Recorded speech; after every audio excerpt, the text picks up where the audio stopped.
Olá, seja bem-vinda, seja bem-vindo ao episódio 40 do Projeto Psicanálise Paralela, dando continuidade. Eu acabei de terminar a gravação do episódio 39, para você é uma semana, duas, para mim é 5 minutos, 12, porque na verdade eu voltei a gravar e não gravei direito, estava gravando só o áudio, tive que refazer. Eu ainda estou apanhando um pouco para a tecnologia, porque eu estou voltando, e aí preocupado com uma coisa a gente esquece a outra. Estou voltando aqui para essa apresentação do texto, 2 verbetes de enciclopédia, que está, e aí um dos verbetes que eu estou apresentando, que é o da psicanálise, que está na obra do Freud, no volume 18, né? Que é um texto de 1923, foi escrito em 22, publicado em 23, antes do texto O Eu e o Isso, o Ego e o Id. E é interessante porque traz essas questões. Aqui eu estou dando continuidade à apresentação que eu fiz no episódio anterior, no 39, retomando aí o projeto e começando uma nova temporada do projeto, a terceira temporada do projeto Psicanálise Paralela. E eu espero que isso te agrade, que isso te convoque ao estudo comigo, tá bom? Eu vou dar continuidade no texto, só para lembrar, é um texto que faz um panorama do campo psicanalítico naquele momento de 1922, e isso há 100 anos. São 29 tópicos que o Freud vai fazendo nessa apresentação, e eu organizei os tópicos em 4 partes. A primeira parte seria os primórdios da psicanálise, que eu já apresentei. A segunda parte, que é a teoria da técnica psicanalítica. Agora eu vou apresentar a terceira parte, que é a etiologia psicossexual da neurose, e a quarta parte, que é o destino e a pertinência da psicanálise. Por que eu fiz essa organização? Porque isso me lembra um losango, isso facilitou para eu pensar. Porque, do ponto de vista histórico, ele tem a primeira e a última parte que estão ali em função da apresentação dos primórdios da psicanálise e de como está a psicanálise naquele ano de 1922 e o futuro da psicanálise.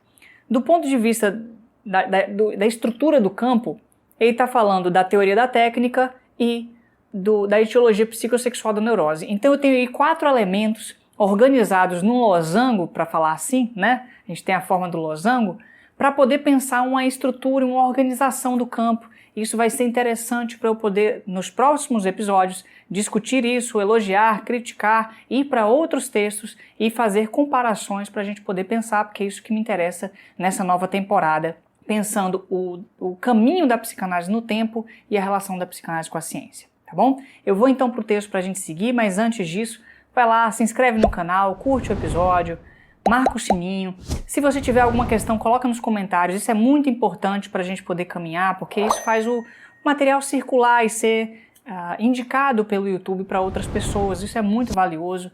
É um projeto que assim, eu sou apaixonadíssimo e eu espero que você também se apaixone pela proposta, porque eu acho que é muito rica, né? A gente não acha tanto alguém parando para apresentar texto, e aí não só ficar apresentando de qualquer jeito, mas de forma rigorosa, de forma estruturada, para a gente poder pensar de fato e trabalhar em cima disso, mas principalmente aprender a ler. E aí eu acho que esse é um dos grandes pontos do Psicanálise Paralela, aprender a ler um texto. E eu estou ensinando o que eu sei, o que eu posso, para que você possa pegar isso e ir além do que eu estou fazendo e fazer novos desdobramentos com a questão da leitura, tá bom? Então, vamos lá. A terceira parte começa no tópico 12, pelo menos na minha avaliação. Depois você diz aí se você concorda, se você gostou ou não dessa organização em 4 partes do texto, tá? Mas aqui eu coloquei no tópico 12, que é o tópico que ele chamou de a importância etiológica da vida sexual. Aqui ele diz assim: a segunda novidade a aparecer quando ele substituiu a técnica hipnótica pela associação livre, lembra lá que eu falei? As 2 partes que estão no meio entre os tópicos, né? Melhor, entre as outras 2 partes, né? Dos primórdios e do destino, são a teoria da técnica, que é uma primeira novidade a partir do abandono da hipnose, que foi a associação livre, e a segunda novidade que ele está falando agora no tópico 12, por isso que eu determinei que esse era o começo da parte 3, ele está falando da etiologia psicossexual, tá bom? Foi essa a minha noção para pensar. Então, a segunda novidade era de natureza clínica e foi encontrada durante a contínua busca pelas vivências traumáticas de que os sintomas histéricos pareciam derivar. Quanto mais empreendia essa busca, mais rico se revelava o encadeamento dessas impressões etiologicamente significativas, ou seja, impressões do desenvolvimento que eram significativas, e também elas remontavam a 2 períodos importantes da vida do neurótico, a infância e a puberdade. E ele não está falando de adolescência, tá? Porque a adolescência é um processo psicossocial. A puberdade, enquanto um processo biológico importante na vida do indivíduo da espécie humana. Entende? Esse é um ponto importante para a gente conversar. Ao mesmo tempo, isso foi adquirindo um caráter uniforme e foi preciso curvar-se à evidência, olha aí um termo do campo empírico científico, e reconhecer que, na raiz de toda formação de sintoma, se achavam impressões traumáticas da vida sexual dos primeiros tempos. Olha aí, no começo ele já está falando da formação do sintoma, falava lá dos conflitos, mas agora ele está complexificando isso, trazendo a etiologia psicossexual. O conflito se produz em função dessas impressões traumáticas da vida sexual dos primeiros tempos, da infância, ok? Ele vai ampliando essa noção. Assim, o trauma sexual assume o lugar do trauma ordinário e esse devia sua significação etiológica à relação associativa ou simbólica com o trauma sexual.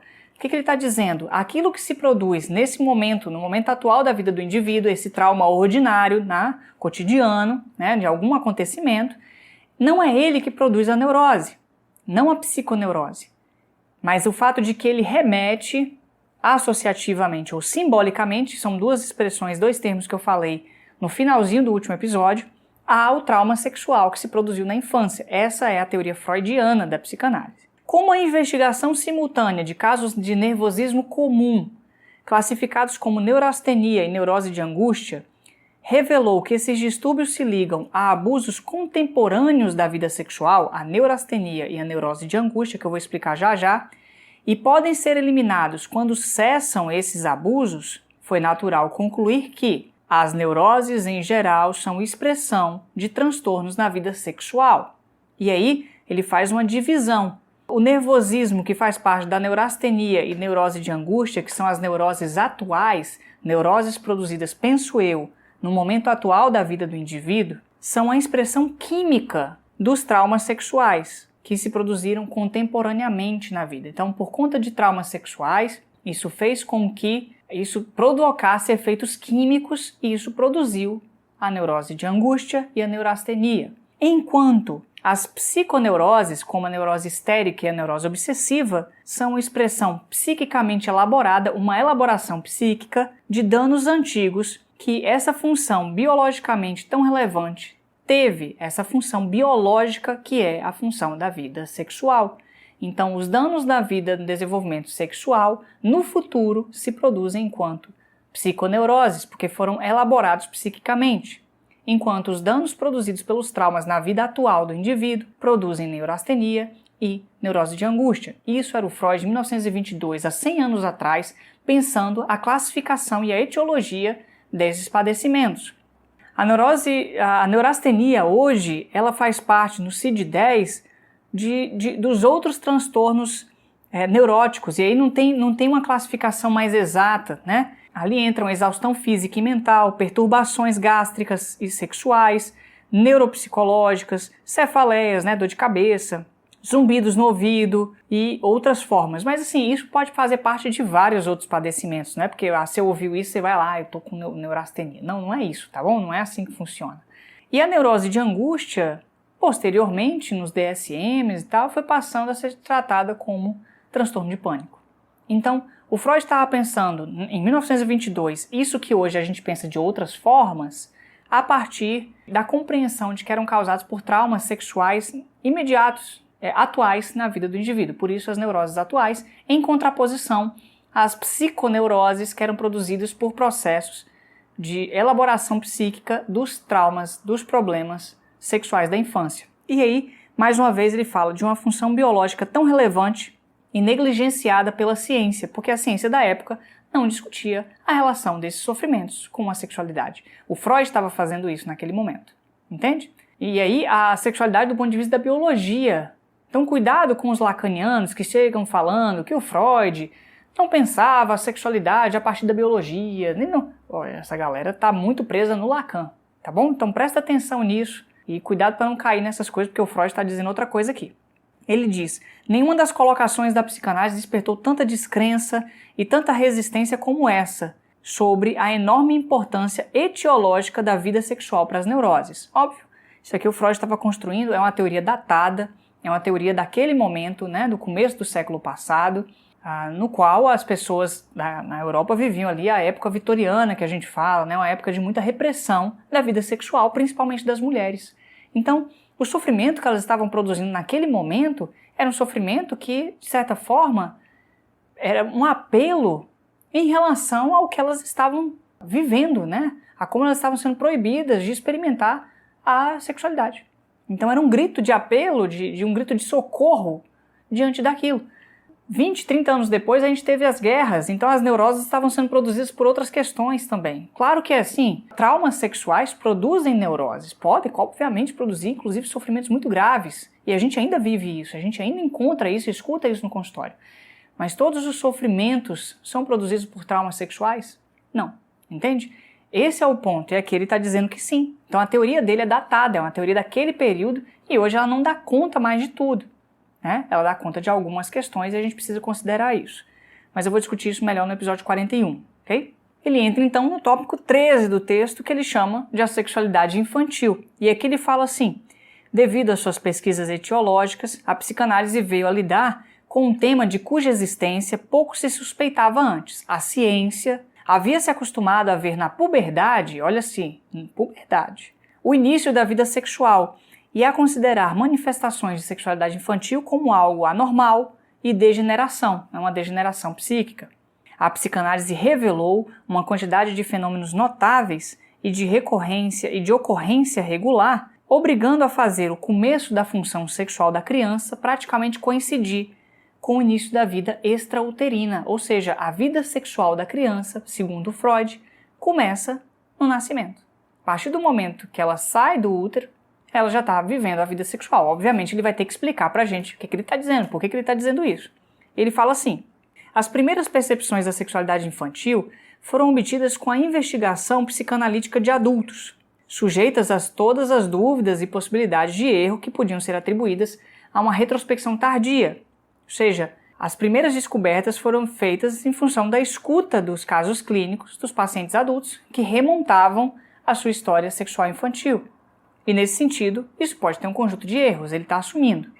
Mas a partir de 1908, quando começou-se a analisar crianças e observá-las de forma isenta, chegou-se à confirmação direta do teor factual da nova concepção, observando as crianças no estudo de caso, no atendimento clínico com cada uma delas, ia se identificando mais uma vez essa função sexual.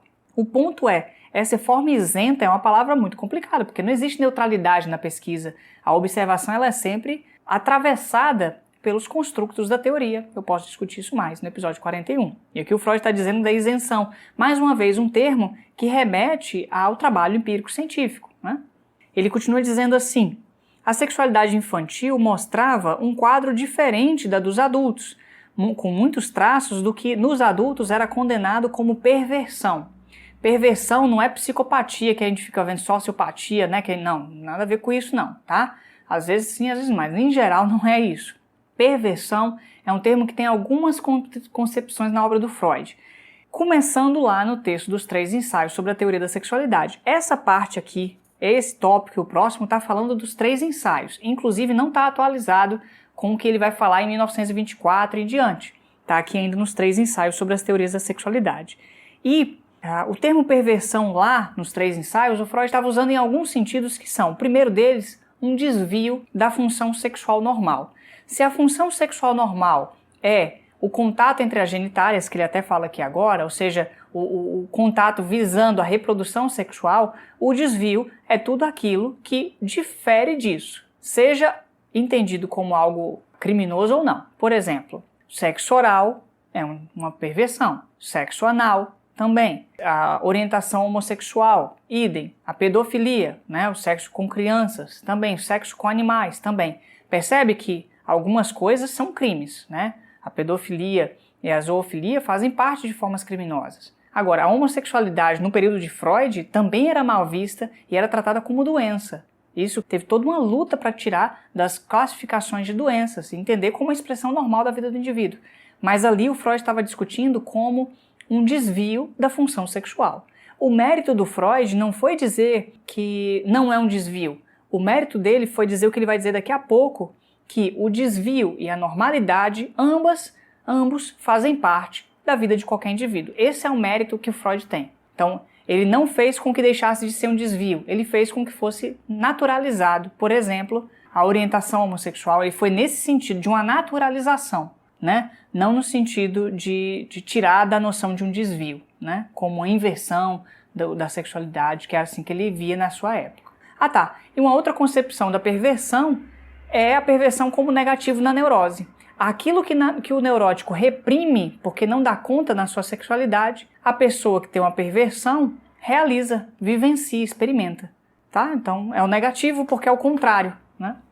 Foi preciso, então, ele falou, ampliar o conceito de sexualidade para que ele abarcasse mais do que a tendência à união dos dois sexos, olha lá, tá vendo? No ato sexual ou a geração de determinadas sensações de prazer nos genitais. A ampliação tornou, então, possível apreender a vida sexual infantil, normal e perversa a partir de um só conjunto. Então, o mérito não foi tirar a noção de perversão, de um desvio sexual, foi de juntar todas no mesmo grupo. Eu acho que esse é o grande mérito freudiano para um tanto de coisa. Sonhos, sintomas, atos falhos, xistes, tudo faz parte de um mesmo grupo agora, né? A vida sexual normal e a vida perversa, tudo faz parte do mesmo pacote. Então ele foi tirando, o mérito foi tirar os abismos entre uma classificação e outra. Então ele tirou o antagonismo entre o normal e o patológico, entre a sexualidade normal e a sexualidade perversa. Ele tirou os abismos que existiam nas classificações dessas compreensões. Isso para mim é rico, eu vou debater melhor no episódio 41, ok? A pesquisa analítica, mais uma vez a discussão empírico-científica, né, do presente autor incorreu no erro de superestimar a sedução como fonte das manifestações sexuais infantis. A teoria da sedução, a teoria do trauma por conta da sedução que ele tinha no começo. Ele vai dizer então que ele pensava isso como germe da formação de sintomas neuróticos. Mas esse engano foi superado quando ele pôde reconhecer o papel extraordinário da atividade da fantasia. Então não mais a teoria da sedução e do trauma sexual, né, do trauma produzido pela sedução, mas a teoria do trauma em função das fantasias sexuais infantis. Então essa é a nova teoria que ele foi construindo na vida psíquica dos neuróticos, que tinha um peso maior do que a própria realidade externa. Então a realidade externa que poderia produzir o trauma, na verdade, o que estava produzindo eram as próprias fantasias do indivíduo. Então Freud interiorizou a produção dos sofrimentos neuróticos. Percebe? Interiorizou no sentido de transformar em processos intrapsíquicos, não em processos interpsíquicos na relação do indivíduo com a realidade. Atrás dessas fantasias apareceu então um material que permite a seguinte descrição do desenvolvimento da função sexual, que ele vai falar agora para a gente poder pensar. Ele diz que é então no tópico 14, o desenvolvimento da libido. Ele diz, o instinto sexual, cuja expressão dinâmica, no dinamismo do psiquismo, lembra? A gente já falou do ponto de vista topográfico, ele está falando do ponto de vista dinâmico, já falou do sonho, está falando agora da formação da sexualidade, o desenvolvimento da sexualidade. O instinto sexual, cuja expressão é a libido, então a libido é a expressão do instinto, da pulsão, é composto de instintos parciais. Instintos parciais porque eles não se realizam definitivamente, eles sempre voltam. E ele vai falar então desses, quais são os elementos, aqui a gente pode ir para o texto Os Instintos e Suas Vicissitudes, está lá no volume 14 da obra do Freud, texto de 1914, se eu não me engano. Então, aqui ele está falando desse assunto que ele também falou nos 3 ensaios, mas ali ele deu mais ênfase. Então ele vai falando, aqui é como se fosse um misto desses 2 textos. A fonte desses instintos parciais são os órgãos do corpo, que são especialmente algumas zonas erógenas bem demarcadas, mas contribuem para a libido todos os processos funcionais importantes do corpo. O Freud lá nos 3 ensaios, que é um texto de 1905, se eu não me engano, que está no volume 7, ele fala que o corpo é uma zona erógena, a pele é a zona erógena, mas existem algumas zonas erógenas que são principais, e aí elas são bem demarcadas, né? Os instintos parciais, porque eles sempre ficam insatisfeitos novamente, buscam a satisfação de modo independente. São cada vez, então, ao longo do desenvolvimento, conjugados, concentrados uns com os outros. O primeiro estágio de organização, se percebe, então, é o estágio oral, em que a zona da boca corresponde ao interesse principal do latente, desempenhando o principal papel, ou seja, mistura-se ali a satisfação da necessidade do aleitamento com a satisfação oral, por conta desse prazer que está ali se colocando. Ela é seguida pela organização sádico-anal, em que o instinto parcial do sadismo e aí o sadismo que já tem a ver com o controle, com o poder, com a dominação, se articula em função da área da zona erógena do ânus, se destacando ali. A diferença entre os sexos é aí representada pela oposição de ativo e passivo. Então aqui a oposição ativa e passiva é no sentido de a dominação, o controle das fezes mesmo, né? Dominação, controle, etc. E a posição passiva que seria o prazer obtido em função da mucosa intestinal, da passagem ali pela região do ânus. Então a satisfação, o prazer anal. Então uma coisa é a dominação, que seria a posição ativa, outra coisa é a posição passiva, que seria o prazer anal, né, da satisfação da passagem pelo próprio ânus. O terceiro e definitivo estágio de organização é a reunião da maioria dos instintos parciais sobre o primado das zonas genitais. Em geral, zonas genitais, né, o pênis e a vagina. Em geral, esse desenvolvimento é percorrido rapidamente, sem chamar a atenção, mas certas porções dos instintos permanecem nos estágios preliminares do desfecho e dão origem a fixações da libido. Então a libido, seja na fase oral, seja na fase anal, vai se fixando em algum ponto que na fase genital isso volta como alguma coisa, ele vai dizer, são importantes porque retornam como predisposições para futuras irrupções de tendências reprimidas e tem relação com o desenvolvimento futuro de neuroses e perversões. Perceba que ele está relacionando neurose com perversão, não neurose com psicose. A relação entre neurose e perversão na obra do Freud vem em função da teoria do desenvolvimento psicossexual, teoria da libido, por conta da repressão da libido, da sexualidade. E a teoria da neurose e psicose vai comparecendo muito mais por conta da teoria do narcisismo, que ele vai falar na quarta parte do texto. Você percebe que aqui ele não falou da fase fálica, né? Eu percebi. Ele não falou da fase fálica e também no texto dos 3 ensaios ele não fala da fase fálica. Ele fala do pênis. O pênis está ali no meio, inclusive, a partir da fase anal, sádico-anal, o pênis já vai fazendo parte ali da forma como a criança vai lidando com as diferenças entre o sexo de um e de outro, né? Os órgãos genitais. Mas a noção de fase fálica só vai passando a existir a partir do ano seguinte, de 1923, num texto que o Freud escreveu chamado A Organização Genital Infantil, uma interpelação na teoria da sexualidade. Esse texto está no volume 19 e ali ele fala não mais da primazia das zonas genitais, mas ele fala da primazia fálica, da primazia do falo. É quando ele sempre fala de pênis, o pênis faz parte da teorização dele como diferença, mas nesse momento ele começa a falar do falo, do pênis enquanto falo. E aí, nesse começo do desenvolvimento sexual, não se trata do pênis versus vagina, mas da presença do pênis ou da ausência do pênis, portanto, de ter o pênis ou ser castrado. Então isso vai dando base para a teoria da castração em Freud, ok? O Lacan pega essa discussão de outra forma para pegar a noção de falo como um significante. Esse é um ponto para a gente discutir em outros momentos. Se eu não me engano, eu discuti isso no episódio 17 do Psicanálise Paralela, que foi o Elogio da Psicanálise 3. Eu fiz 4 episódios ali.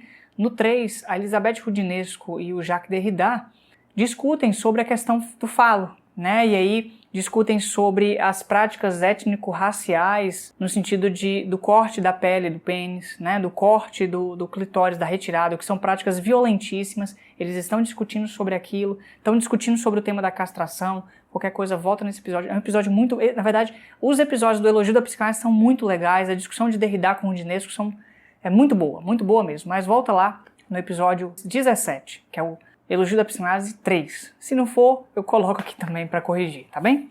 Mas é isso, ele começou a falar a partir do próximo texto, e tem um outro texto que é a conferência, agora eu não lembro o número, se é 31 e tal, que é Ansiedade e Vida Instintual. Tá no volume 22 da obra dele, e também ele já tá falando da fase fálica lá, tá bom? Isso é interessante para pensar assim, aqui ele tá contando a psicanálise até esse momento. No ano seguinte, ele já está fazendo algumas modificações na teoria, em função provavelmente das discussões, das novas concepções, né? Ele entra então no tópico 15. Então perceba aí o que ele está falando, o desenvolvimento sexual vai se produzindo, a libido vai se fixando ao longo do tempo, essa fixação num outro momento da vida que vai ser na puberdade, vai ser uma predisposição para produzir neurose ou perversão por conta de como o indivíduo vai lidar com esses elementos quando eles voltarem na puberdade. Ele vai falar isso daqui a pouquinho. Tópico 15, o encontro do objeto e o complexo de Édipo. Ele diz assim, o instinto parcial oral encontra inicialmente satisfação apoiando-se no aplacamento da necessidade de alimentação e tem seu objeto o seio materno. Depois disso, ele se desliga do seio materno, quando passou dessa parte de aleitamento, torna-se independente e autoerótico, ou seja, volta para o próprio corpo, colocar as coisas, a parte do corpo na boca, encontrando seu próprio objeto no corpo. Os outros instintos são diferentes. Eles começam de forma autoerótica no próprio corpo e depois são dirigidos para um outro objeto. Aqui a teoria freudiana é importante no sentido da construção de uma teoria do objeto de satisfação do instinto ou da pulsão, tá? E isso vai dar margem para chegar aos objetos amorosos, às escolhas amorosas. Ele fala, é importância o fato de que os instintos parciais da zona genital passarem regularmente por um período de intensa satisfação autoerótica, voltando para o próprio corpo. Os instintos parciais não são todos igualmente aproveitáveis na organização genital definitiva, na puberdade. Alguns deles, por exemplo, os anais, são deixados de lado ou suprimidos, ou sofrem complicadas transformações, o desenvolvimento desses instintos. Nos primeiros anos da infância, de 2 a 5 anos de idade, produz-se uma confluência dos impulsos sexuais cujo objeto no menino é a mãe. Ele está entrando aqui num complexo que a gente conhece mais ou menos bem, né? Essa escolha do objeto, ela é correspondente a uma atitude de rivalidade e hostilidade em relação ao pai, e seu conteúdo é chamado de complexo de Édipo. Ou seja, ele pega o mito do grego de Édipo, que é uma pessoa que, por conta do oráculo, descobre-se que seu destino é assassinar o pai e desposar a mãe. Ele é enviado para outras terras, ele é enviado para a morte, né? Mas aí a pessoa não o sacrifica, outra pessoa cuida dele, com o tempo ele acaba fazendo com que o próprio destino de fato aconteça. E aí o Freud indica que cada pessoa vive isso também em sua vida pessoal, como algo real, na relação com a pai e com a mãe, ok? O complexo de Édipo é de máxima importância na configuração final da vida amorosa em todas as pessoas. Então ele está dizendo aqui que o Édipo se torna protótipo da vida amorosa das pessoas no futuro, ou seja, a gente vai viver com isso no futuro. Há questões para a gente poder pensar nesse assunto. Ele fala do complexo de Édipo em alguns textos, né, como no Egg Weed, o Eu e o Isso, ele fala ali do complexo de Édipo completo, tanto no sentido normal quanto invertido. Eu devo ter falado disso no episódio 20, 21, 23, 22, provavelmente no episódio 22 do Psicanálise Paralela, distinguindo ali as duas interpretações que ele faz do caso Dora. Uma interpretação heterossexual e uma interpretação homossexual. Tá? Deixo aí pra gente, caso você queira ir lá para estudar um pouco, eu falei disso lá. Eu vou deixar aqui no trechinho para você. E ele diz, estabeleceu-se como algo próprio do indivíduo normal o fato de aprender a superar o complexo de Édipo, enquanto o neurótico permanece preso no complexo de Édipo. Então, a pessoa tem que lidar com esse complexo que se produz na sua vida, com os seus pais, em relação aos seus pais. Na medida em que ela lida com isso, ela supera ou não supera, e isso vai ser protótipo das próximas relações no futuro. Ele entra, então, no tópico 16 do texto, que é o início em 2 tempos do desenvolvimento sexual. Em 2 tempos, você já sabe quais são os 2 tempos, não é não? Ele diz assim, esse período inicial da vida sexual conclui-se normalmente pelo final dos 5 anos de idade e é substituído por um período de latência. Latência porque tudo sai da percepção da criança, do que ela está vivendo, e isso vai para o inconsciente. Isso fica ali, de alguma forma, em latência. É o chamado período de latência. Tanto que aqui ele nem falou de fase fálica também, tá vendo? A fase fálica acontece antes do período de latência. O período de latência acontece posterior à fase fálica, que é quando está acontecendo o complexo de Édipo. Nesse período são edificadas as restrições éticas como formações protetoras contra os impulsos e desejos do complexo de Édipo. Eu te pergunto, quais são essas restrições éticas? São as edificações do supereu. Então o supereu vai se construindo nesse período de latência, que o Freud depois, quando fala do complexo de Édipo, no ano seguinte, inclusive, na dissolução do complexo de Édipo também está no volume 19, junto com o Eu e o Isso, ele vai então dizer que o herdeiro do complexo de Édipo, na medida em que a criança abandona o Édipo, é a construção do superego enquanto uma idealização do lugar que essa criança ocupou na relação com esses pais. Os ideais que ela foi introjetando dessa relação que estava ali construída. No período seguinte, o da puberdade, olha aí os 2 tempos, a infância e a puberdade, o complexo de Édipo tem uma revivescência no inconsciente e vai ao encontro de suas novas transformações. Na puberdade, desenvolve os instintos sexuais em sua plena intensidade. Percebe? Então não é adolescência, é um fenômeno biológico que atinge a vida sexual e faz um reposicionamento aí dos elementos que já estavam predispostos por conta do desenvolvimento infantil. Mas a direção já tinha sido determinada pelo florescimento infantil da sexualidade. Esse desenvolvimento em 2 tempos, interrompido pelo período de latência, é o período de latência que faz com que virem 2 tempos, tá vendo? O período de latência ele é uma marcação de distinção desses 2 tempos. Parece ser uma peculiaridade biológica da espécie humana e conter a pré-condição para o surgimento das neuroses. É sacanagem você entrar na discussão que a pessoa diz que o Freud não falava de biologia e de sexualidade tomada a partir do ponto de vista da espécie. Olha aí, impressionante, né? Era a teorização dele e merece as críticas, se necessário. Eu acho que esse é um ponto para a gente poder discutir no próximo episódio. Mas aqui eu já acho importante a gente marcar um outro aspecto, que é o seguinte: percebe que a teoria do Freud não é uma teoria exatamente inatista, é uma teoria que articula o desenvolvimento da espécie e o desenvolvimento do indivíduo.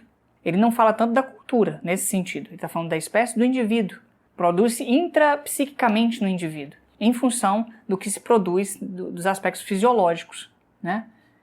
E nesse sentido, as orientações da sexualidade, desenvolvimento de uma neurose ou da perversão, das escolhas de objeto amoroso e sexual, não são inatas na teoria freudiana. Entende isso? São construídas ao longo do tempo. Então, quando a gente fala assim, porque eu nasci assim, eu sempre fui assim e tal, o Freud está dizendo que não seria dessa forma. Portanto, isso aqui entra em choque com outras teorizações, tudo bem? Entramos então no tópico 17, que é a teoria da repressão. Aqui, finalmente, ele está falando desse assunto, que ele já veio nomeando em outros momentos do texto. Ele diz: esses conhecimentos teóricos reunidos, as impressões diretas do trabalho analítico, olha ali mais uma vez o trabalho de estudo de caso, levam à concepção das neuroses que, de maneira tosca, pode ser delineada assim. Ele já deu várias concepções, né? Todas elas estão relacionadas. Ele só está ampliando a forma de pensar essa concepção. As neuroses são expressão de conflitos entre o eu e aqueles impulsos sexuais que lhe parecem incompatíveis com sua integridade e suas exigências éticas. Então, um conflito entre o eu e os impulsos do isso em função da presença do supereu. Ok? O eu reprimiu esses impulsos não afinados com o eu, ou seja, são ego-distônicos, não são egocintônicos, eles estão distônicos, eles têm uma distonia. É uma distonia ou uma dissonia? Qual o contrário? Me ajuda aí, coloca no comentário, eu vou procurar depois. Mas ele tem uma divergência em relação ao próprio ego. Nesse sentido, o ego tira deles o seu interesse, impede o acesso à consciência e a descarga motora conducente à satisfação. Quando, no trabalho analítico, o ego, o eu, se torna consciente desses impulsos reprimidos, chega-se a perceber as forças repressoras como resistência. Ou seja, na análise, quando chega a encontrar esses repulsos, né? Impulso reprimido virou repulsão, né? Eles são tomados como resistência. Ou seja, o processo volta a aparecer ali, o processo de repressão. Mas a operação da repressão fracassa facilmente no caso dos instintos sexuais. A libido encontra outras saídas ao regredir a fases anteriores do desenvolvimento e a atitudes diante de objetos, irrompendo na consciência e alcançando a descarga onde se achavam as fixações infantis, a descarga pela boca, pelo ânus, por algum outro sintoma do corpo, nos pontos fracos do desenvolvimento infantil, no desenvolvimento da libido. O que surge então é um sintoma e, portanto, no fundo, um sintoma é uma satisfação sexual substituta, uma satisfação de um instinto sexual substituta. Ele já falava isso desde o caso Dora. Eu falo disso várias vezes lá no caso, nos episódios 20 a 25, né? Fragmento da análise de um caso de histeria. Qualquer coisa, volta lá. Tá muito rico. Qualquer coisa, vai no episódio 25, 24, porque lá é o resumão do caso. Eu levanto várias questões, como eu vou fazer no próximo episódio com esse texto. E ali você vê que tem várias questões que ele está falando aqui. Da parte da sexualidade, tá tudo lá, ok? Então, o sintoma, sendo uma satisfação sexual substituta, não pode escapar inteiramente à influência das forças repressoras do eu, e de modo que, exatamente como o sonho, tem que ser modificado para tornar-se irreconhecível seu caráter de satisfação sexual. Então, Freud criou uma teoria muito elaborada para poder dar conta de mostrar que, no fundo, tudo é sexual. No fundo, o sintoma, o sonho, né, eles são marcados pelos aspectos sexuais, mas na superfície ganham outras formas por conta da repressão. É uma teoria extremamente elaborada, requintada, né? ele adquiria assim o caráter de uma formação de compromisso entre o eu e o isso, entre os instintos sexuais reprimidos e os instintos do eu repressores, e é uma realização de desejo simultânea para os dois lados do conflito, mas é uma realização incompleta desses desejos. Isso vale rigorosamente para os sintomas da histeria, né? Essa é a explicação dos sintomas da histeria. No caso da neurose obsessiva, o estabelecimento, então, de formações reativas, na medida em que eles são garantias contra a satisfação sexual. Ao invés de satisfazer a sexualidade, encontram uma forma reativa contra isso, virando o contrário ou algo contraditório frente a essa satisfação que está ali colocada. Ele vai, então, para o tópico 18, que ele chamou de a transferência. Ele diz assim: se ainda for necessária mais uma prova, olha aí a prova empírico-científica, para a tese de que as forças motrizes da formação do sintoma neurótico são de natureza sexual, estará no fato de que, durante o tratamento analítico, produz-se o seguinte: uma relação afetiva especial do paciente com o médico, relação que ultrapassa a medida racional, que varia entre a mais terna devoção e a mais dura hostilidade, e que retira suas peculiaridades de atitudes amorosas antigas do paciente, que se tornaram inconscientes. Essa é a definição de transferência em 1922. Essa transferência, que tanto em sua forma positiva, da atitude terna de devoção, como na negativa, da dura hostilidade, põe-se a serviço da resistência, mas também é o mais poderoso auxiliar do tratamento nas mãos do médico e desempenha na dinâmica do processo de cura um papel que dificilmente se pode exagerar. Então aqui ele está falando que a transferência seria mais uma forma de provar esses processos do desenvolvimento sexual infantil já acontecendo no adulto em análise durante o próprio processo da análise. Tem muita gente que fala assim, não, a transferência não existe, não faz sentido. Tem gente que faz tais críticas, algumas pertinentes, outras que são críticas de falta de conhecimento, de estudo, inclusive. E aqui o Freud faz uma distinção muito importante entre o rapport e obviamente ele não está fazendo, eu estou fazendo para ele, entre o rapport, que é a boa relação médico-paciente, que ele falou lá no início, que é necessário para o tratamento, e a transferência, porque a transferência é uma atualização do protótipo constituído no Édipo no contexto da análise. Ou seja, a forma que a criança lidou com o complexo de Édipo surge na análise como uma forma de vivência do seu amor ou da sua hostilidade com o próprio analista. Isso nos momentos de algum tipo de dificuldade que se produz no tratamento por conta da resistência. Então, a transferência surge em função da resistência, mas o analista pode fazer um bom uso dela no próprio tratamento para que o paciente se dê conta do que está acontecendo, no caso da psicanálise freudiana, e seguir adiante e avançar na sua experiência de tratamento, de cura. 2 textos, na verdade vários textos, então aqui eu apresentei nos episódios do Paralela, que foram 20 a 25, fragmento da análise de um caso de histeria. Ali o Freud, no episódio 23, no 23, é o pós-fácil do texto, ali ele fala do que é a transferência, São as moções psíquicas que se atualizam no processo da análise, eu falei sobre isso.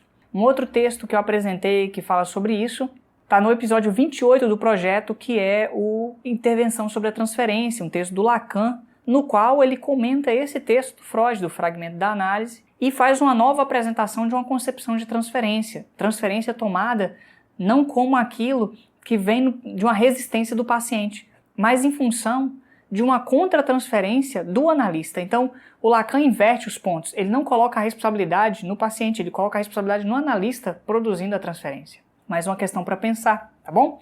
Estou lembrando aqui de uma, mas agora eu acho que foi até do Chaim Katz. Uma vez no episódio, acho que foi no 34, eu devo ter falado lá, que é o lugar do psicanalista na relação com o paciente, nesse sentido, tanto de transferência quanto contra-transferência. Ok? Dá para entender a diferença de rapport para transferência na teoria freudiana? Qualquer coisa, vai no episódio do Lacan para ver a diferença das duas formas de compreender a transferência, do Freud para o Lacan, porque mudou realmente, tá bom? Eu discuti também no Psicanálise Paralela 38, os 2 anteriores, Ele falando, o Joel Birman, sobre um ensaio sobre o estilo em psicanálise, discutindo ali a questão da transferência no contexto da análise, o lugar do psicanalista, o lugar da transferência, enquanto algo que situa a cena analítica entre o paciente e o analista, e também com a possibilidade de 2 formas de pensá-la. A transferência como revelação e resistência à revelação, ou seja, conseguir revelar e resistir a essa revelação, mas também a transferência a partir da dimensão curativa e reveladora, ou seja, ela também faz parte da revelação e da cura do processo. Então eu acho que vale a pena voltar para pensar nisso. Ele então vai para o 19º tópico, que encerra essa terceira parte, que ele chamou de os pilares da teoria psicanalítica. E isso aqui para mim é uma atualização da descrição lá antes do primeiro tópico, no começo do texto, que eu apresentei no episódio anterior. Ele diz assim: a suposição de que há processos mentais inconscientes, o reconhecimento da teoria da resistência e da repressão, a consideração da sexualidade e do complexo de Édipo são os principais conteúdos da psicanálise e os fundamentos de sua teoria. E quem não puder aceitá-los não deveria considerar-se um psicanalista. Aqui é o momento mais diferente, porque o Freud aqui ele abre mão da noção do estudo empírico-científico, ele parte da noção de que isso tudo é uma verdade absoluta. Ele diz: vocês têm que acreditar e estar aqui comigo. Se vocês não acreditam nisso, vocês não são psicanalistas. E isso é muito interessante para a gente pensar, porque ele faz aqui uma apologia à conformação do grupo, à coesão grupal. Né? Isso é importante do ponto de vista de outras formas de compreensão do que é a ciência, mas ao mesmo tempo isso aqui dá base para o engessamento da teoria. Vou discutir isso no episódio 41, ok? Coloca aí o que você pensa para a gente poder discutir. A gente entra então na última parte do texto, que é, depois da primeira, segunda, terceira, a quarta parte, que é o destino e pertinência da psicanálise. Para a gente caminhar agora como está a psicanálise naquele momento de 1922 e o que Freud pensava para o futuro da psicanálise naquele ano, ou a partir daquele ano também. Ele continua então no tópico 20, que ele chama de destino subsequente da psicanálise, daí que eu tirei o termo destino. Ele diz assim: a psicanálise foi conduzida pelo trabalho dele próprio por mais de uma década, e ele foi o seu único representante. Mas em 1906, os psiquiatras suíços Eugen Bleuler, que era um psiquiatra que contribuiu para a compreensão da esquizofrenia, da esquizóide, do autismo, e o psiquiatra Carl Gustav Jung, que a gente já conhece pelo menos de nome, que era ali o psiquiatra e psicoterapeuta suíço, que trabalhava com Bleuler em hospital psiquiátrico, com a loucura e tal, trabalhava com a técnica de livre associação, começaram a ter participação ativa na psicanálise.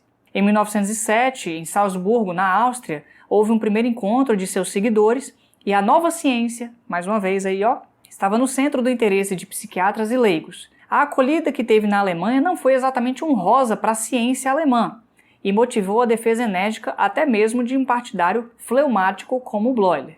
Mas as condenações e repúdios em congressos oficiais não conseguiram deter o crescimento e a expansão da psicanálise, que no curso dos 10 anos seguintes avançou além das fronteiras da Europa, sobretudo nos Estados Unidos da América, e se tornou popular em larga medida graças a um conjunto de pessoas. James Putnam, em Boston, Ernest Jones em Toronto e depois Londres, Flournoy em Genebra, Ferencz em Budapeste, Abraham em Berlim e muitos outros. Eu até diria que, nesse período, a psicanálise estava sendo apropriada também pelos psiquiatras e médicos brasileiros, mas não no sentido de uma formação em psicanálise, mas de pegar a teoria psicanalítica como parte de um projeto eugenista no Brasil, um processo de o que seria o jeito certo de viver, de se organizar, né, em termos de processos de saúde e processos psicológicos. E isso é muito, muito problemático, né, porque a teoria foi usada com um fim que não era a sua proposta. E aí, bom, de certa forma é um ponto para a gente pensar, depois eu discuto isso também. Em 1927 foi criada a primeira Sociedade Brasileira de Psicanálise pelo Duval Marcondes, que inclusive trocou carta com Freud por conta de um dos textos aí, tradução, alguma coisa assim, eu não estou lembrando, mas eu já li sobre isso. Se você souber qual foi o texto, você me avisa. O anatema, né, a reprovação, condenação, imposto à psicanálise, levou seus aderentes a se juntarem numa organização internacional, que é a Associação Psicanalítica Internacional, a IPA, né, ao contrário do termo, que nesse ano de 1922 realizava seu 8º congresso particular em Berlim e abrangia já grupos em Budapeste, Berlim, Holanda, Zurique, Londres, Nova York, Calcutá e Moscou.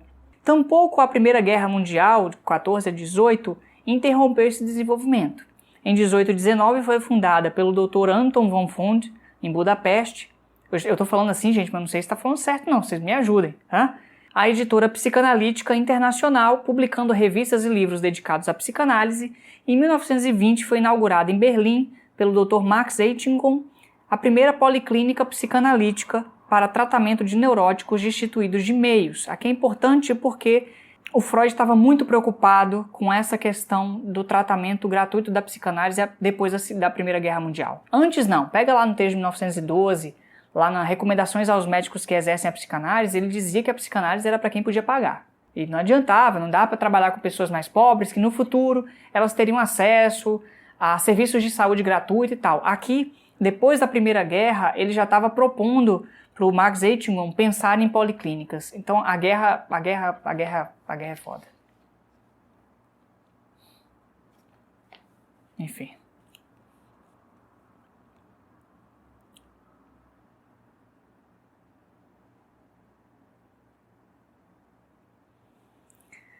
Bom, traduções das principais obras do presente autor para o francês, para o italiano e para o espanhol atestam o surgimento do interesse na psicanálise também no mundo românico.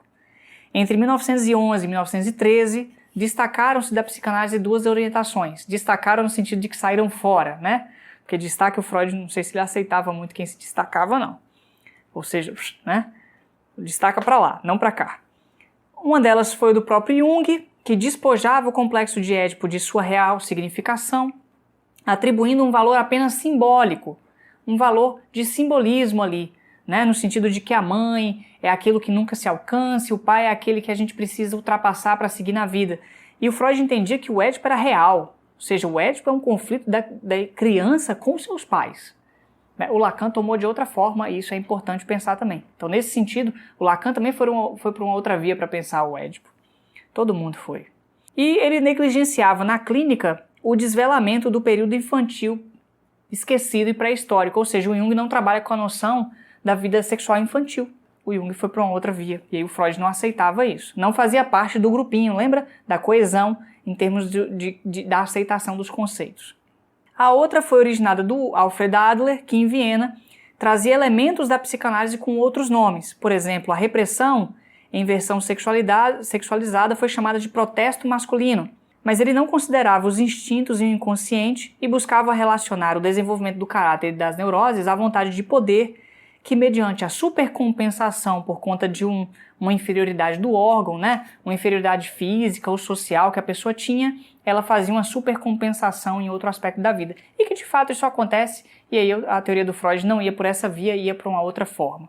Essas orientações não tiveram influência duradoura no desenvolvimento da psicanálise. E ele vai encerrando esse tópico, mas eu acho importante que no Psicanálise Paralela eu falei desses dois autores, ou pelo menos mencionei em dois textos. Um foi no episódio 8, no Explicações, Aplicações e Orientações, no qual o Freud apresenta também isso. Ele está numa conferência de 1922, ou seja, de 1932, 10 anos depois desse aqui. E aí ele está falando, mais uma vez, desses dois autores. Ele fala deles também na História do Movimento Psicanalítico, 1914, está lá no volume 14 de sua obra. E eu também falei do Adler no episódio 9, do Problema da Demarcação, do Karl Popper, no qual Popper compara as obras do Freud e do Adler, faz umas críticas a eles dois, e aí ali fica um ponto para você pensar do ponto de vista das questões do que é uma ciência e do que não é uma ciência, porque o Popper está ali cacetando a psicanálise freudiana, ou a psicanálise, né?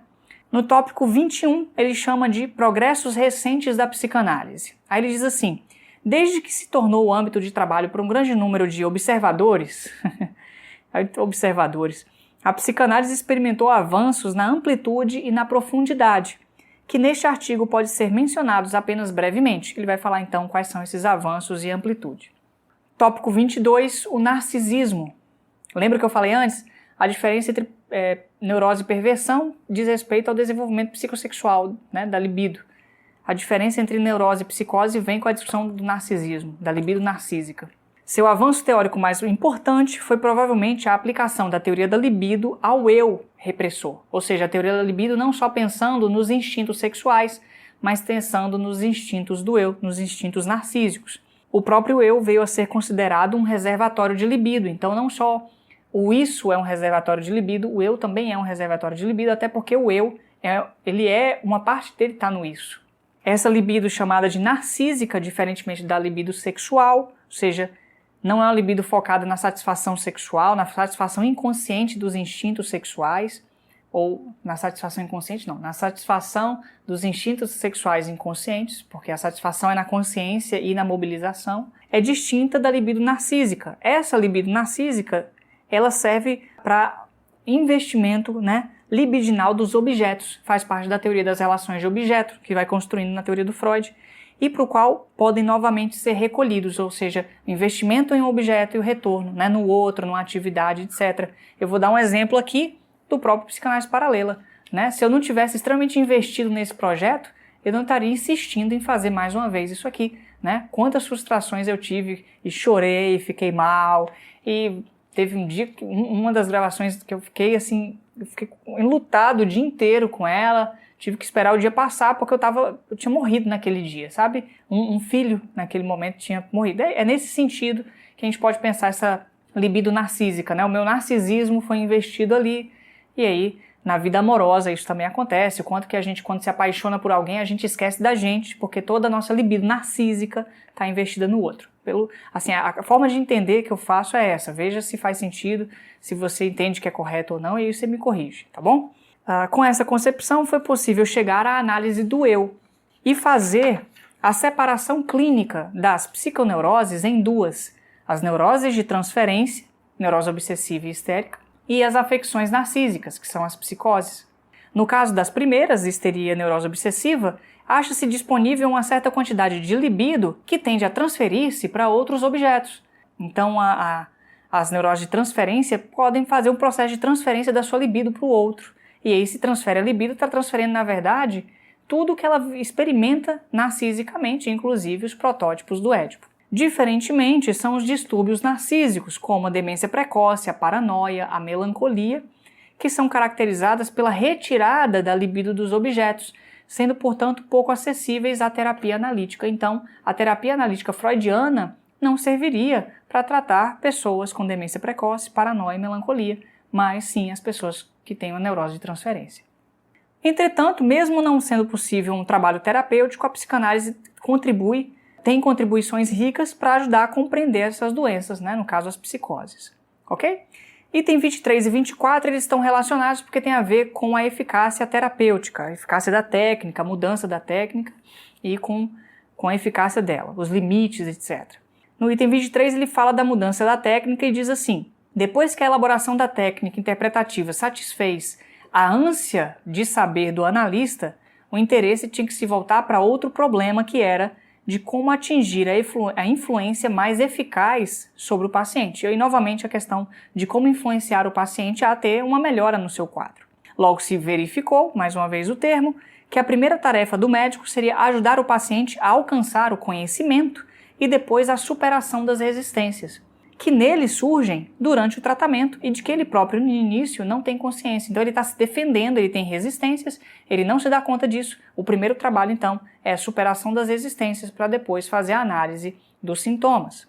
Ao mesmo tempo, viu-se que parte essencial do trabalho de cura reside na superação dessas resistências e sem isso não é possível ser obtida uma duradoura mudança psíquica do paciente.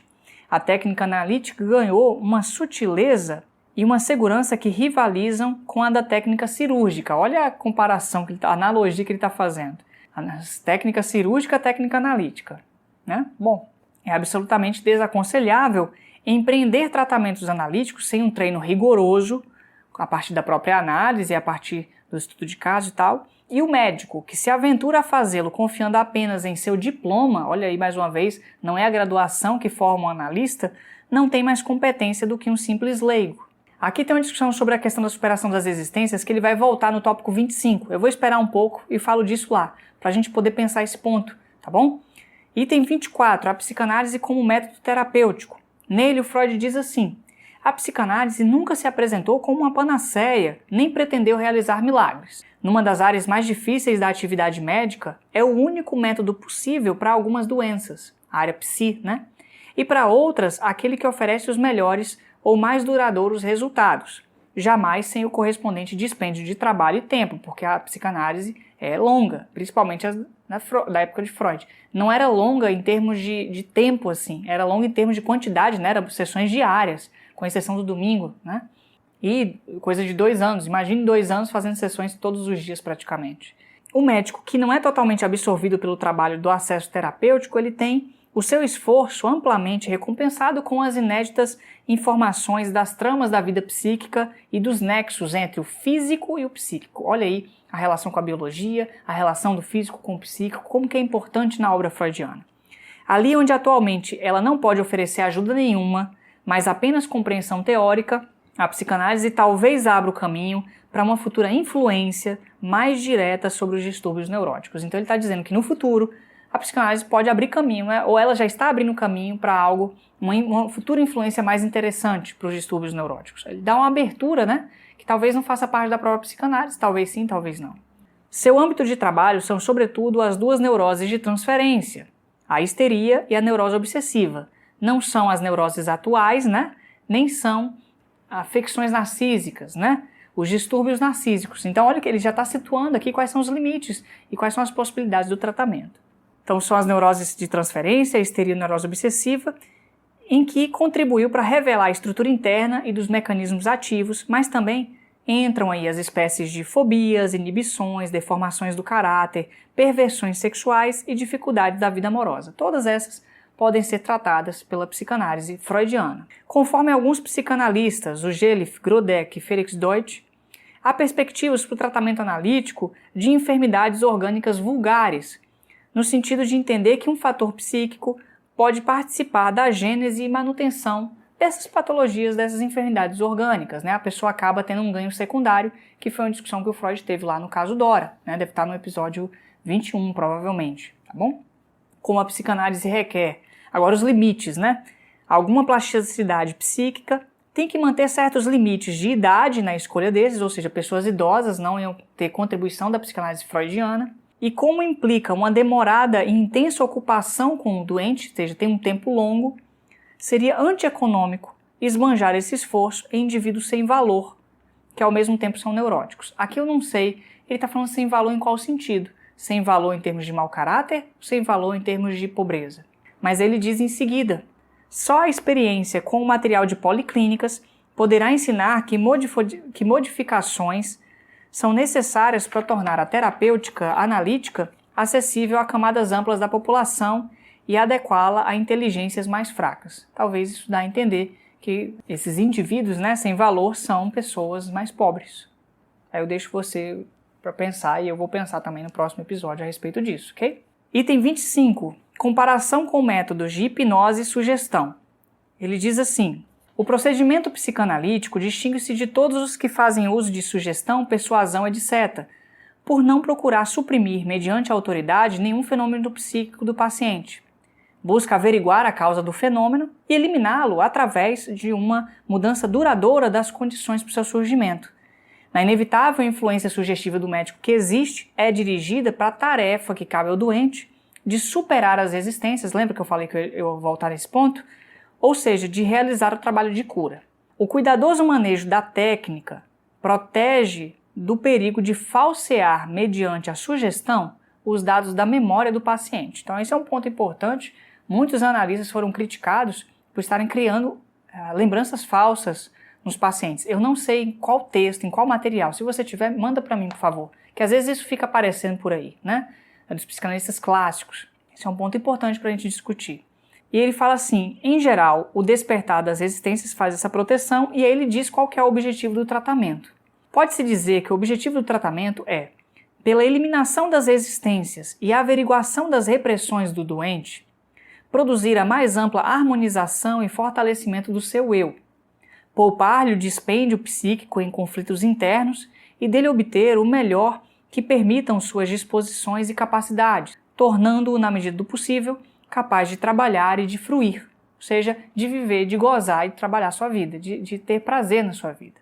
A remoção dos sintomas não é buscada como objetivo especial, mas resulta quase como um ganho secundário no correto exercício da análise. Isso aqui já é uma forma distinta do que ele falou no caso Dora, por exemplo, que lá ele estava dizendo que, que era o começo do texto, a primeira parte do texto ele fala disso, coincidem o método de investigação com a eliminação dos sintomas, lembra? Isso na hipnose. No caso Dora, ele também fala disso. Eu falei isso lá no episódio 20, né? Então, o trabalho de tradução dos processos inconscientes e inconscientes produz automaticamente a eliminação dos sintomas. Aqui, por conta de ter experimentado outros problemas e questões no processo, ele foi entendendo que o trabalho de fato não é de eliminação dos sintomas, e para que a tradução aconteça, é preciso lidar com as resistências do eu. Então, lidar com as resistências do eu, eliminar essas resistências e averiguar as repressões do paciente para que então traduza os processos inconscientes em conscientes, que é o que ele diz lá no episódio 1, que é um texto chamado Algumas Lições Elementares de Psicanálise, é um texto de 38, foi publicado em 40, ele tinha falecido já, em que ele fala isso. O objetivo da psicanálise é preencher as lacunas da memória por conta das lacunas da repressão. Tudo bem? Esse é a proposta freudiana da psicanálise, que é distinta de outras propostas, inclusive da lacaniana. O psicanalista respeita a peculiaridade do paciente, não busca moldá-lo conforme os seus ideais pessoais e se alegra ao não precisar dar conselhos. Olha aí, muito interessante isso. Em vez disto, pode despertar a iniciativa do analisando, de que ele possa lidar com seus conflitos. Isso aqui, Lacan discute muito na direção do tratamento e os princípios do seu poder, texto de 1958. Item 26. Relação com a psiquiatria. Hoje, a psiquiatria é uma ciência essencialmente descritiva e classificatória, de orientação mais somática do que psicológica, e carece de possibilidade de explicação para os fenômenos observados. É uma psiquiatria biológica na época. A psiquiatria passou pela psicanálise e foi se tornando agora uma psiquiatria neuroquímica, né? Então, ela foi dos processos biológicos, ficou meio perdida com o tempo, se apropriou da psicanálise, depois foi se afastando da psicanálise e aí nesse sentido ela foi se ligando à neurociência, né? Então teve um período com o campo psicanalítico e depois um abandono do campo psicanalítico. Mas a psicanálise não se contrapõe à psiquiatria, como se poderia crer pela atitude quase unânime dos psiquiatras. Enquanto uma psicologia profunda, uma psicologia dos processos da vida psíquica que se furtam à consciência, olha aí, uma psicologia profunda, uma psicologia relacionada aos processos biológicos, é isso, né? Biológicos no sentido da relação, né, entre o fisiológico, o biológico e o psicológico.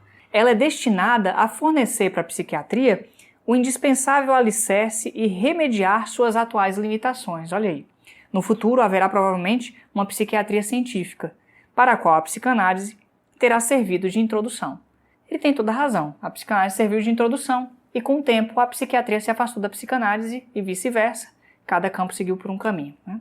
O que eu acho que é um problema. Eu acho que esse debate, esse diálogo deveria continuar.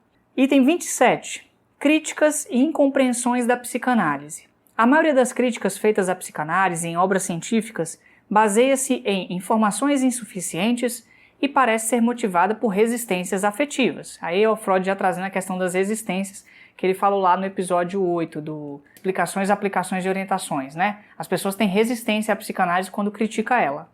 Ou seja, tem resistência aos mesmos processos psíquicos inconscientes que a psicanálise está falando, né? É um erro acusar a psicanálise de pansexualismo e dizer que ela faz derivar todo o funcionamento psíquico da sexualidade e o explica a partir desta.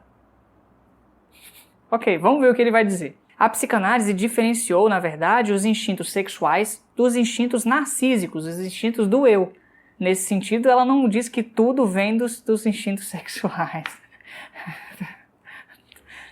Ok. Ela jamais pretendeu explicar tudo. E mesmo as neuroses, ela não derivou apenas da sexualidade, mas do conflito entre os impulsos sexuais e o eu. Então, do conflito. É aí que ele está dizendo que não é só sexual. O nome libido não designa, excetuando Jung, a energia psíquica pura e simplesmente, mas a força motriz dos instintos sexuais.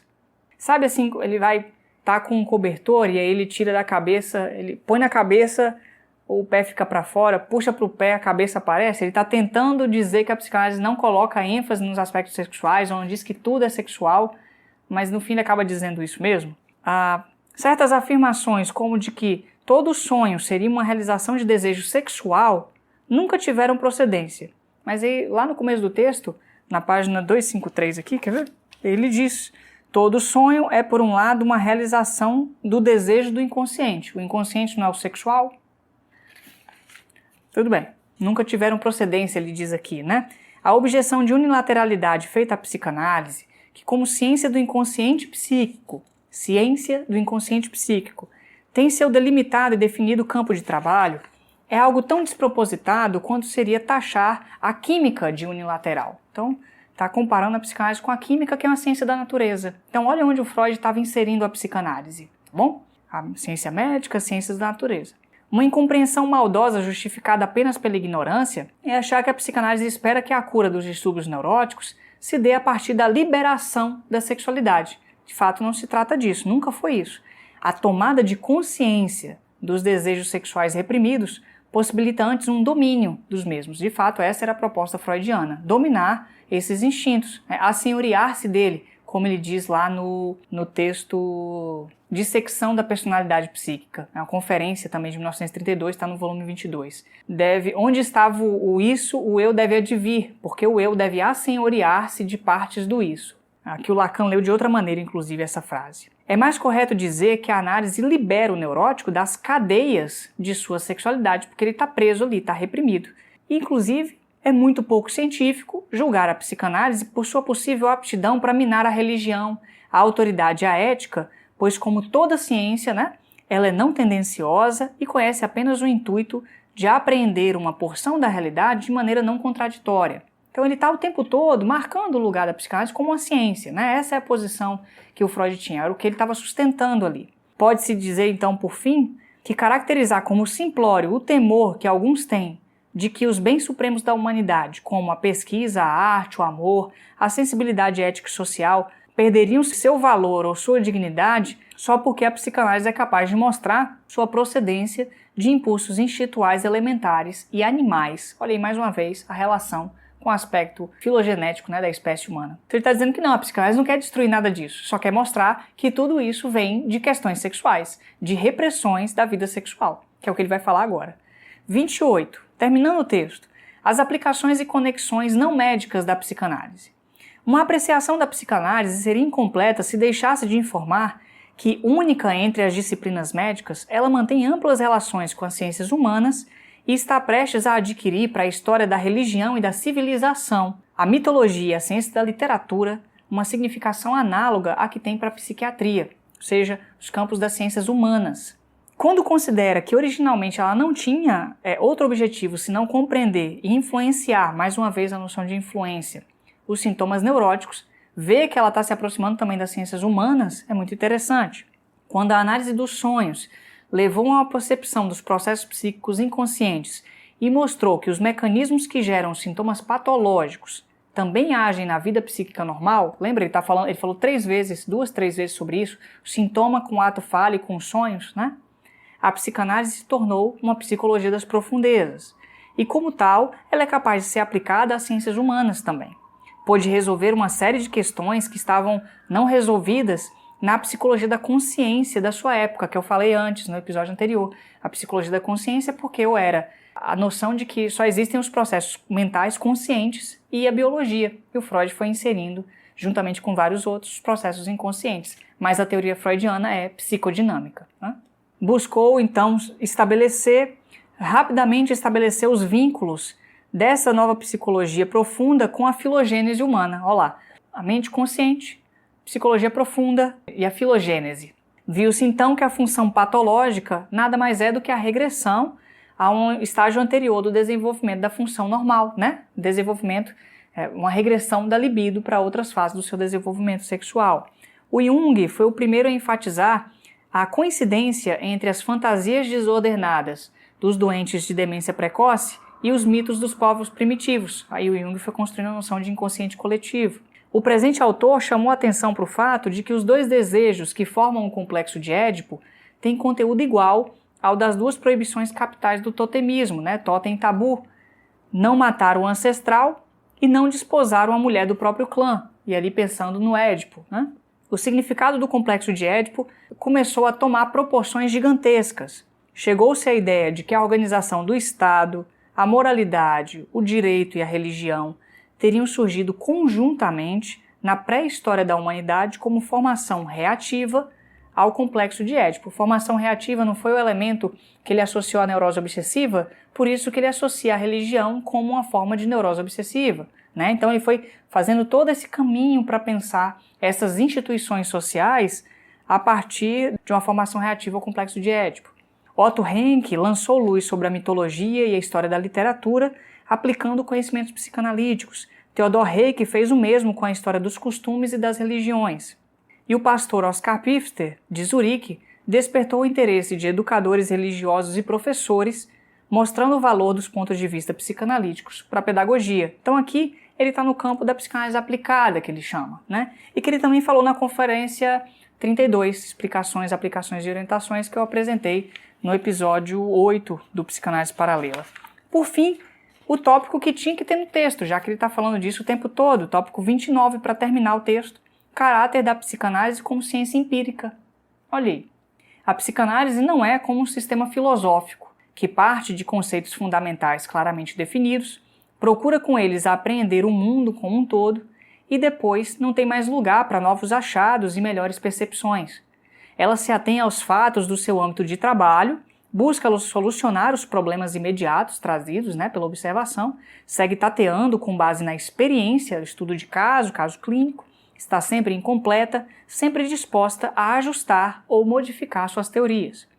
Tal como a física e a química, olha com quem o Freud está comparando a psicanálise, ela tolera muito bem que seus principais conceitos sejam vagos e seus pressupostos sejam provisórios e espera uma maior precisão deles como resultado do trabalho futuro. Então, o Freud foi segurando seus conceitos, construindo ali ele próprio, vendo que alguns iam fazendo em função, obviamente, da aproximação e de terem aceitado as premissas que ele está propondo, porque senão, como Jung e Adler, essas pessoas iam se afastando ou eram afastadas, E aí, nesse sentido, a psicanálise poderia desenvolver outras formas, mas em função desses princípios que foram sendo descobertos. E aí ele coloca a possibilidade de que haja no futuro maior precisão quanto ao resultado do trabalho. Então aí o ponto dele está o tempo todo situando a psicanálise como uma ciência empírica, e ele nomeia isso no final, deixa claro isso no final, como ele vai falando de verificação no texto inteiro, mas é uma verificação com base no estudo de caso, ou com base na confirmação indutiva, porque o estudo de caso vai dando elementos indutivos para a confirmação. Esse é um ponto que o Popper discutiu e criticou no episódio 9 do Psicanálise Paralela, no texto que eu apresentei, porque ele não estava lá, eu estava trazendo ele à vida ali. E, ao mesmo tempo, o Freud faz uma comparação da psicanálise com outros campos das ciências da natureza, que são a física e a química. Então, a gente tem aí uma apresentação em 4 partes de um texto que dá o campo psicanalítico freudiano para a gente poder pensar. Espero que a apresentação tenha te agradado, tenha te provocado para pensar algumas questões. Coloca nos comentários para a gente pensar. Eu vou trazer no próximo episódio, que é o episódio 41, as minhas questões. Eu anotei uma porrada, tem uma página inteira aqui no final cheia dessas questões para pensar. Então é o momento de eu me debruçar sobre o texto junto contigo, para a gente destrinchar o texto e tal. Então, coloca nos comentários o que você gostaria. Ah, Flávio, fala disso, eu penso nisso, isso aqui tem a ver com aquilo, eu gostaria de pensar nisso. Coloca suas questões que eu posso tentar contribuir para pensá-las junto e a gente vai debatendo, tá bom? Então, muito obrigado por estar aqui comigo até esse momento. Coloca sua curtida, seu gostei é sempre importante, seus comentários, compartilha com as pessoas que estão aí junto, com os amigos, com os colegas de estudo, e vamos seguindo no nosso estudo no Psicanálise Paralela. Eu te encontro, então, no episódio 41 do projeto. E aí sim vai ser o 2 verbetes de enciclopédia 3 para a gente fazer essa discussão, ok? Um abraço para você e até mais. Tchau, tchau.